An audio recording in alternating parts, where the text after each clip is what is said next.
Hey everyone, this is an update to my earlier Mjolnir starter guide, and I just wanted to go over any tree changes I've made, which there have been a few, gear changes, anything to do with the skills, and of course any changes that the 3.19 patch notes brought to our table. Just a reminder, I will be streaming on August 19th, the release date for the new league. I'll be streaming about an hour before league launch, so I believe that is about 3 p.m. EST. So this video is going to be a continuation of the content from my starter guide, aka that was covering my leveling, my early gearing, and then a little bit into the late game gearing.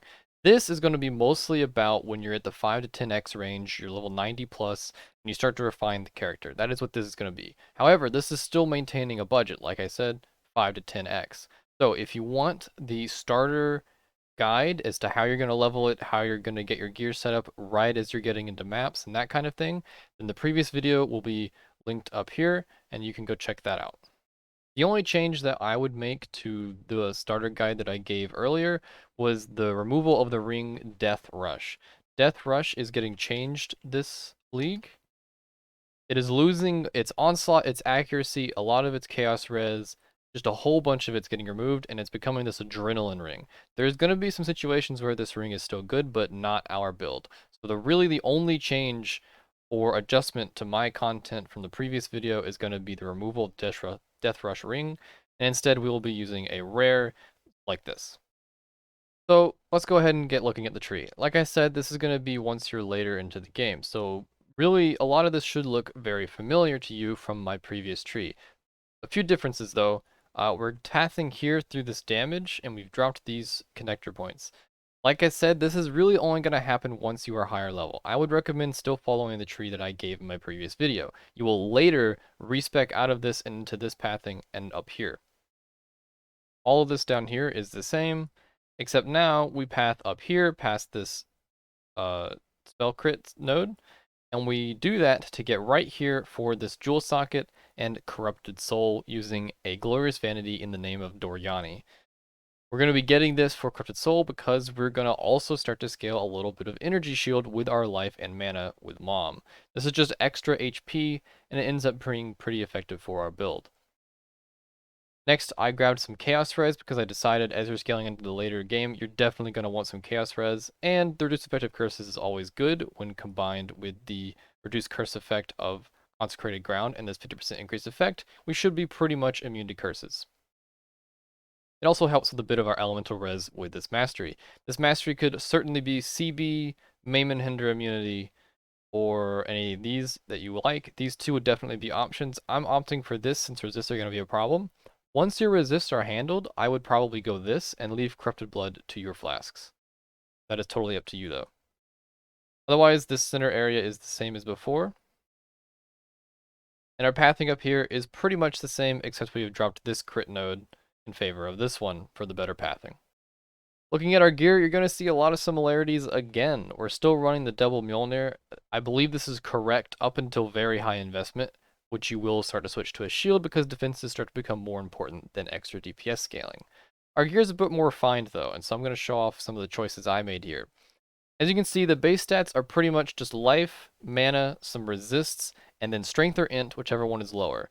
Bear in mind, you want to have your int higher than your strength as much as possible. Because of that, you get immunity to shock on your Cyclopean Coil. After that, though, you've got the two influence implicits that you can get. I opted here for critical strike chance for spells, and enemies you've hit recently have reduced life regeneration rate. This is because I'm going to be running a lot of expedition, and so the regeneration rate alters that you can get for expedition will be very, very annoying, and this can help with that. As far as the enchant from lab, I've gone here with the Assassin Mark Curse effect. This helps a lot with your crit cap and just crit multi in general. It's very, very nice, but there's a lot of options here. You can go for the Arcane Cloak ones, either the sacrifice more mana or the duration. You can also go for any of your damage skills, Shock Nova, Arc, Mjolnir, or not Mjolnir, Manabond, any of those. And you can also grab the Sigil of Power, increased crit chance per stage. That one is also very good for your single target. Next, we have our chest. So this one, once again, life, mana, resist, strength. We've gone for the percent life and mana craft. As far as our influenced implicits, we're just going for crit multi, and I've gone for fortify here. The cyclone hits are not big. In fact, they are very, very small. But I do believe they are big enough to proc fortify while clearing when you're hitting white mobs and maybe even some magics. And so I believe that this will allow you to have some fortify uptime while clearing, and I think it is worth the implicit on the body armor. I didn't see anything else that really caught my eye in that slot. There is certainly, I believe, max res somewhere in there. I'm not sure if it replaces multiplier or the fortify. Max res is certainly an option as well.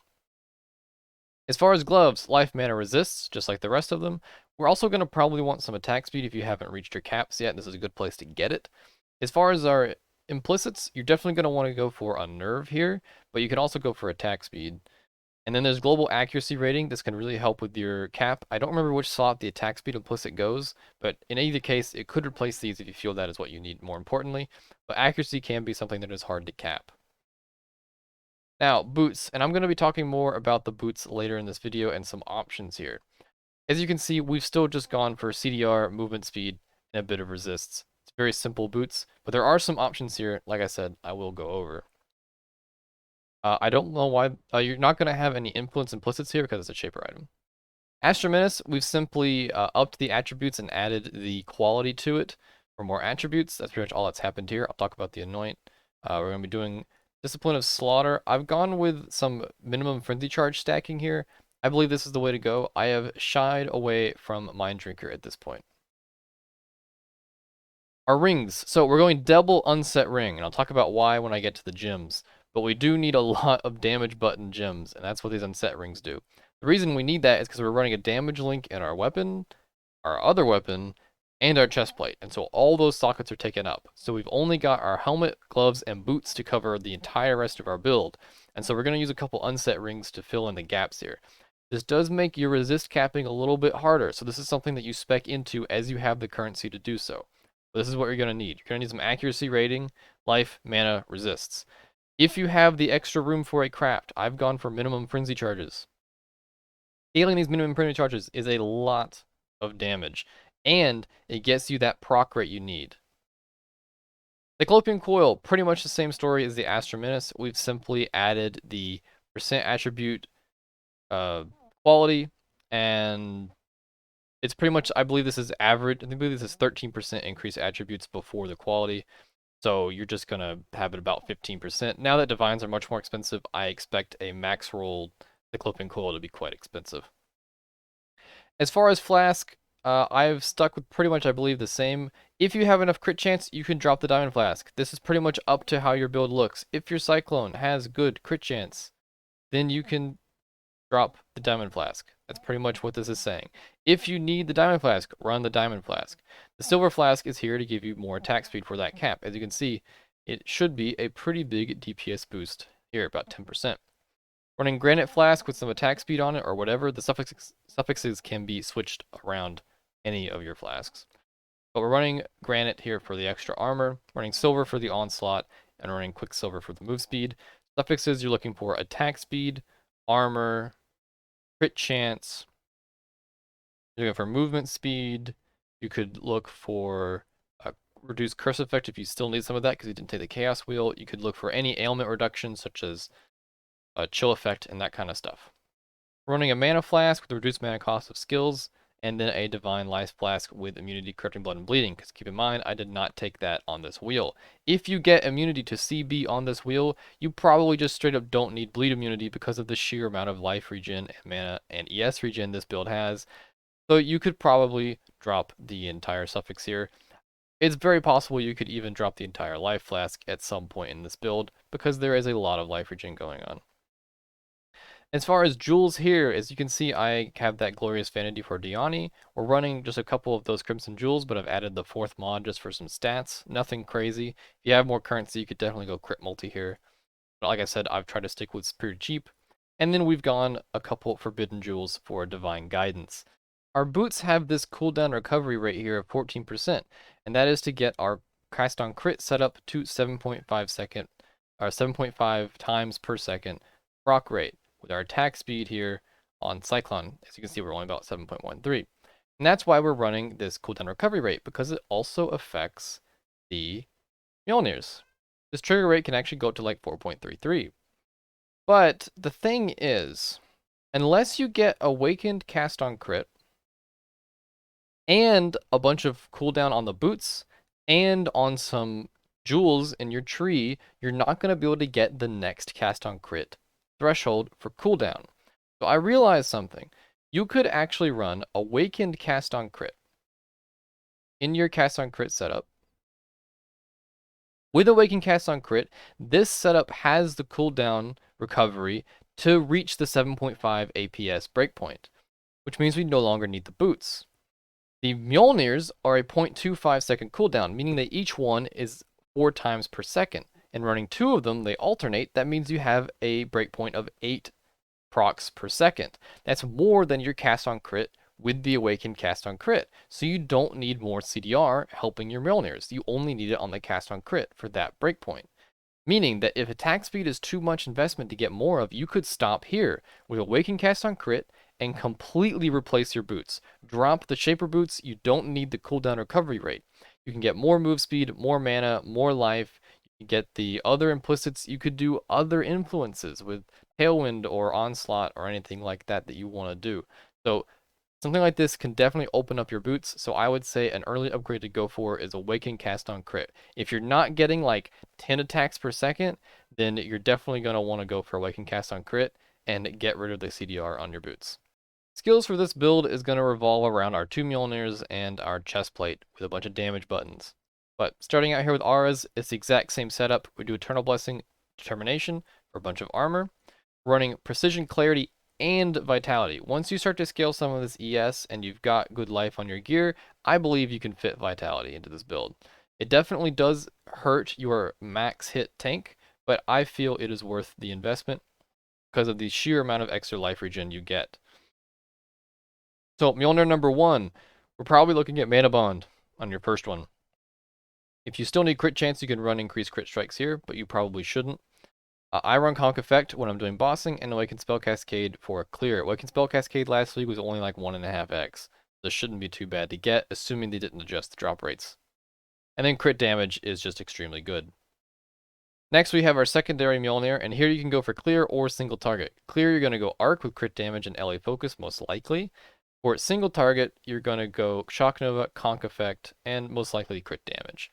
The reason for Shock Nova for single target is because it can double hit, and you can do that with Conk Effect. You want to get the enemy right at the edge of your Cyclone distance, and that should put it in the ring for your Shock Nova. I am probably going to be opting for the Arc setup because I think clear speed is going to be important to the build. For your main cast on crit setup, I pretty much just upped it to a 6 link from the previous POB, just added crit damage. Otherwise, it's pretty much the same. Going Cyclone, cast on crit, Arc, and then you're running crit strikes and inspiration to get your crit cap on both Cyclone and Arc, and then crit damage because it's built pretty low on crit multi. Next, we just have the mark on hit assassin mark. This is just so we don't have to do it on our ring. You could totally get it as a ring mod, but it's going to be a lot more expensive. Once you get that ring mod, this does open up some gem supports that you can use. We're going to use an Ice Golem for the accuracy and the crit chance.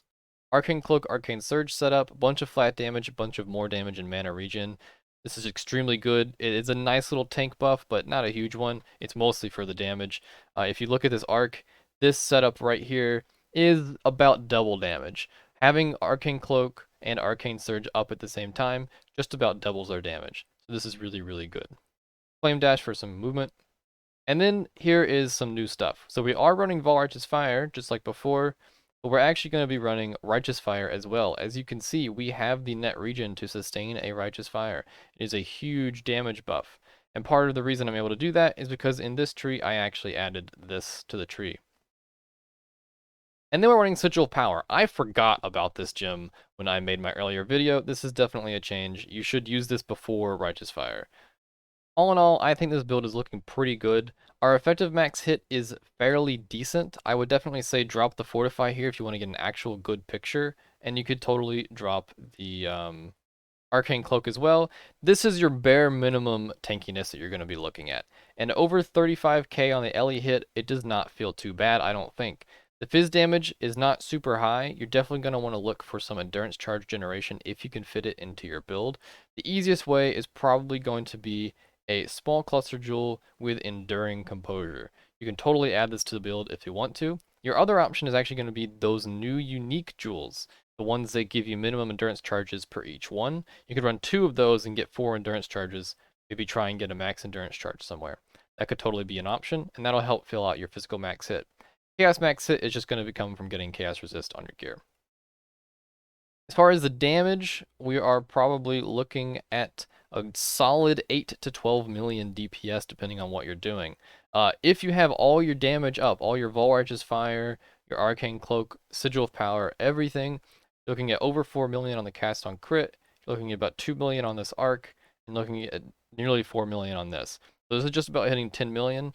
If you swap this arc out, this arc here for the Shock Nova, you're going to get a good bit more DPS here out of this, probably closer to 3 million or so. As far as our regen and all of that, we're looking at a solid 1200 life regen, 1300 ES regen, and 400 mana regen. And then using our Righteous Fire, we get our total net regens here. Still 800 life, that is a ton. That's 20% here per second. A good amount of ES regen, nearly 25% a second, actually over 25% a second.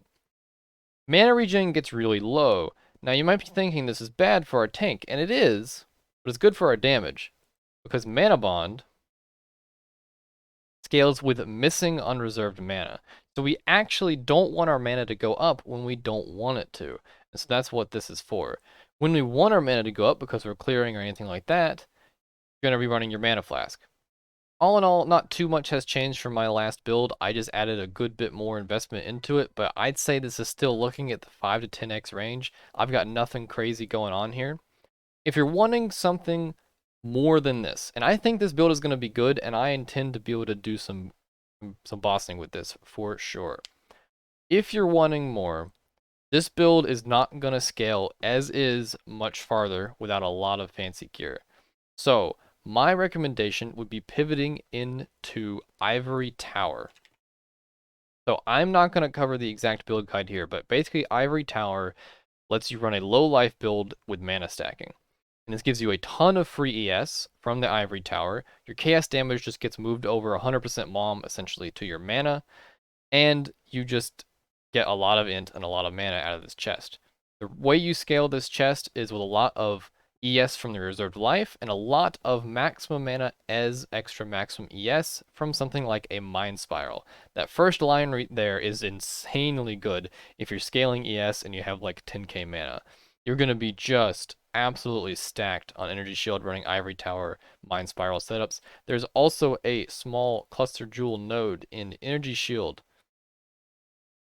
And it's going to be, actually, I don't believe it's Energy Shield. I think it can be on either, but it can also be on mana. And you're looking at percent maximum mana as extra maximum Energy Shield. I believe it's 5%. Yep, Will Shaper. So you can also run these on a Cluster Jewel setup if you want. That's going to be the way you scale this build farther. I have seen build guides on Ivory Tower Mjolnir manabond builds because Mjolnir ignores the mana cost of manabond, and they tend to use Indigon for their helmet. I will link a guide that I found online in the description below. I don't know if it'll be updated for 3.19, but if you're interested in taking this build farther with a pure ES low life build, then that's going to be the way to go. All in all, I think this build is going to feel really nice as a starter. I think my previous video kind of lines you up to get into those red maps, and then once you're there and grinding, you can build your way to this. I think this is going to get us into some decent bossing, though the uber bosses may still give us some trouble. We've got good damage, good recovery, the defenses are at least decent, and I think the clear speed is going to feel nice. I think I'm going to enjoy this starting 3.19. I hope you guys will come watch me play that over at my Twitch, link in the description. I'll be starting about an hour before League launch. If you guys have enjoyed all this and you want to follow this build, I'm going to keep posting updates as I play it. So if you want to see all that, look out for that on my YouTube channel. I thank you guys for watching, and I will see you next time.